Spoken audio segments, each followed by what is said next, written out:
నమస్తే సార్, మీ పేరండి? నా పేరు అప్పలరాజు అండి. అప్పలరాజు గారు ఏం చేస్తుంటారు సార్ మీరు? నేను ఆటో వేస్తూ ఉంటానండి. ఆటో వేస్తుంటారు సార్. ఎక్కడ ఉంటారు సార్? మీరు ఏది నియోజకవర్గం? అది గంటేడండి.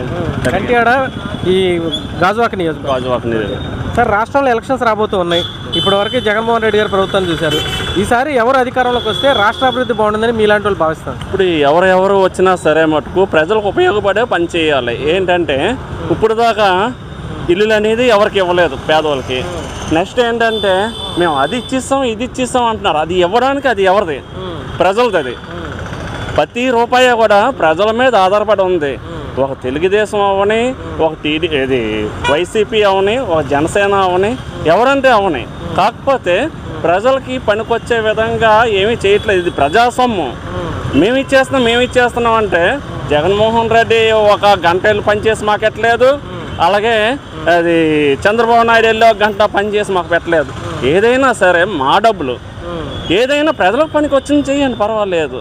ప్రజలు ప్రతిదీ కూడా ఉప్పు పప్పు మీద కూడా ప్రతిదీ తిన్న దాని మీద ప్రతిదీ ఎక్కువ వేస్తున్నారు. ఇప్పుడు కరెంట్ బిల్లు ఎక్కువ వేస్తున్నారు. నెక్స్ట్ ఏంటంటే రైస్ మీద ఎక్కువ వేస్తున్నారు. తర్వాత గ్యాస్ మీద ఎక్కువ వేస్తున్నారు. ఇప్పుడు ఎక్కడ తెలంగాణలో ఆయన ఫ్రీ అని ఇచ్చాడు. ఏది బస్సు.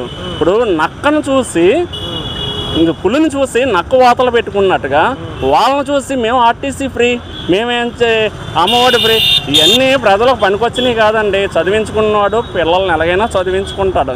ఏదైనా గవర్నమెంట్ చేయాలంటే, గవర్నమెంట్ని అభివృద్ధి చేయాలంటే మటుకు ఏదైనా గవర్నమెంట్ స్కూల్లో అవని, కాలేజీలో అవని, గవర్నమెంట్ చదువుకున్న పిల్లలకు అన్నీ పనికొచ్చిన విధంగాన గవర్నమెంట్ పనిచేస్తే ఎవరైనా సరే దానికి యాక్సెప్ట్ చేస్తారు. సో ఈ 5 సంవత్సరాల్లో మీరు చెప్పిన విధంగా ఈ ప్రభుత్వం పనిచేసిందా? మేము చెప్పే విధంగా ఏమీ లేదు సార్. ఏదైనా సరే మటుకు ధనం ఇస్తున్నారు.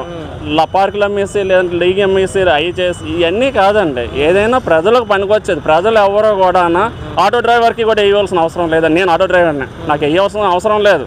నేను దానికి ఫైనాన్స్ కట్టుకుంటున్నాను, ఇన్సూరెన్స్ కట్టుకుంటున్నాను, పిల్లలు పోషించుకుంటున్నాను. ప్రతిదీ కూడా నేను దాన్ని నేను పోషించుకుంటూ వస్తున్నాను. ఆయన ఇచ్చిన 10,000తోనే మనం నడిచేది ఏమీ లేదు. ఏదైనా పేదవాడు లాంటి వాడికి ఇల్లు ఇవ్వండి.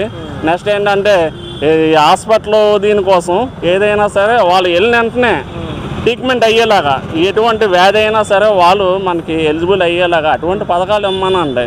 అంతేగాని అది ఇస్తున్నాం ఇది ఇస్తున్నాం అంటే అది మా డబ్బు, మా ప్రజల డబ్బు.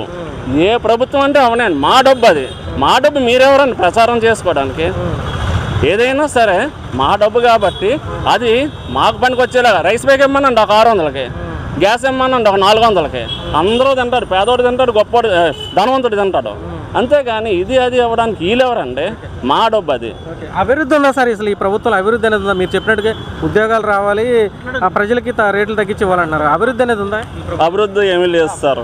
ఇవన్నీ ధనం పంచడం అనేది అది కరెక్ట్ కాదు సార్. ఇది అందరికీ తెలిసిందే, నా ఒక్కడికే కాదండి. పనికొచ్చేది చేయమనండి, ప్రజలు పనికొచ్చినట్టు చేయమనండి. ప్రజలు పరిపాలించే నాయకుడు అన్నోడు ప్రజలకి ఏం కావాలో అది చూసి నడవాలి. అంతేగాని వాడికి నేను డబ్బులు ఇస్తున్నానంటే కాదు. వాడికి ఏమి ఇవ్వక్కర్లేదు. ఏదైనా సరే ఎలక్ట్రికల్ సిటీ అవని, రోడ్లు అవని, ఏదైనా సరే అభివృద్ధి చేయమనండి. పిల్లలకి చదువుకున్న స్కూల్లో అవని ఏదైనా సరే.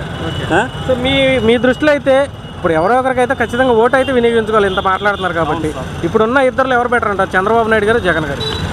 ఏంటి నా దృష్టి అయితే మటుకు వీళ్ళు వాళ్ళని కాదండి, ప్రజలకు పనికొచ్చే నాయకుడు కావాలండి. వీళ్ళంటే వాళ్ళని ఇప్పుడు మటుకు అభివృద్ధి లేదు. ఈ లాస్ట్ టైం చేసి వాళ్ళు వేయాలని రోడ్లు వేసారో తెలియదు, ఏం చేశారో తెలియదు. కానీ ఇప్పుడు దాకా అభివృద్ధి లేదండి. ఎవరో కట్టినోడికి కూడా ఒక ఇల్లు ఇవ్వలేదండి. పాత ఇల్లులు అన్నీ కూడా కూలిపోవడం కూడా జరుగుతుంది. ఎవరికి కూడా ఉపయోగపడలేదు. ఎందుకంటే సంపద పేదవాడికి ఉపయోగపడడానికే కాదు. కట్టిన ఇల్లులు ఉన్నాయి, ఇప్పుడు కట్టినవి కూడా ఉన్నాయి, కొంతమందికి వచ్చాయి అంతే. పాతవి కూడా అన్ని భవనాలన్నీ కూలిపోయాయి. అదండి మీ దృష్టిలో అయితే అభివృద్ధి చేసేవాళ్ళు వస్తే బెటర్. అభివృద్ధి చేసేవాళ్ళు వస్తే బెటర్. ఏదైనా పర్లేదండి, కానీ ఇది అది మేము ఇస్తున్నాం అంటే కాదు. ఏదైనా సరే అది మాది. Okay bye, thank you.